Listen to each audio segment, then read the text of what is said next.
Audio Jungle.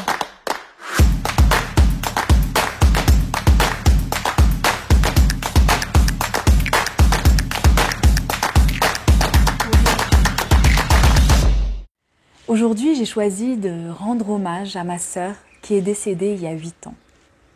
Il y a énormément de sujets dont je pourrais vous parler. En cette période de confinement qui nous fait vivre, à pratiquement tous, un spectre assez élargi d'émotions. De la peur, de la colère, de l'angoisse, de la joie, de la gratitude. Mais aujourd'hui, j'ai choisi de rendre hommage à ma sœur qui est morte il y a exactement 8 ans.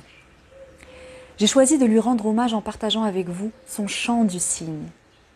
Une amie qui est très très chère à mon cœur me rappelait cette belle métaphore qui a été utilisée par Platon dans le Phédon, où Socrate parle du cygne en disant que le cygne chante toute sa vie, mais que le dernier chant, avant sa mort, est un chant qui est plus fort, comme s'il était investi d'une espèce de grâce avant de mourir, puisque la mort est vécue comme une joie.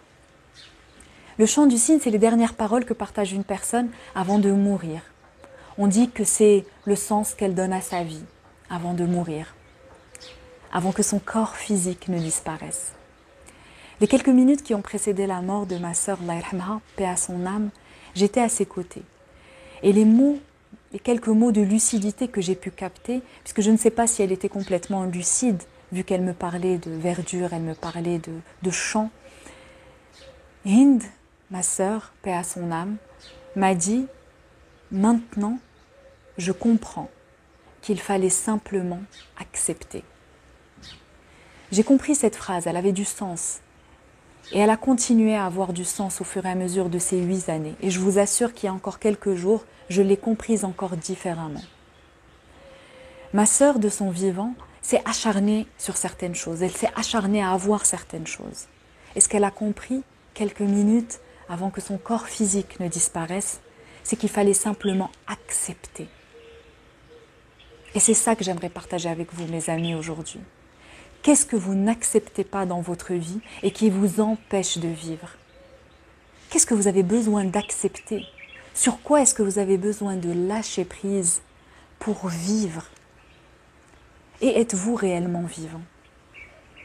Au-delà de votre inspire et de votre expire, est-ce que vous êtes vivant? Est-ce que vous vivez la vie que vous avez envie de vivre réellement et profondément? Est-ce que vous êtes cette personne que vous avez envie d'être? Cette personne que vous êtes vraiment à l'intérieur de vous? Quand l'oignon enlève ses couches, est-ce que vous êtes cette personne-là? Est-ce que vous célébrez cet être que vous êtes au fond de vous? Je sais que c'est une question qui peut sembler parfois un peu philosophique, mais je pense que quand on prend le temps de l'accueillir profondément, de laisser ces mots vibrer en nous, il y a des choses qui remontent. À nous de voir si on est prêt à accepter ces choses-là. Qu'est-ce qu'on est prêt à faire de ces choses-là? Alors je vous invite, mes amis, à vous poser cette question et à essayer d'y répondre d'ailleurs, pas d'ici, mais de laisser cette réponse venir d'ailleurs. Pour certains, elle viendra du cœur, pour certains, elle viendra du corps. Laissez vos autres intelligences s'exprimer, laissez vos autres intelligences vous apporter une réponse.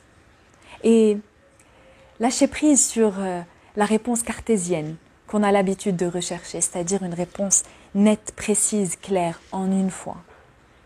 Quand on pose une question à l'univers, quand on pose une question à cette partie de nous qui est à l'intérieur, cette partie d'être, la réponse, elle peut prendre plusieurs formes. Elle peut arriver dans les jours, dans les semaines, dans les mois à venir.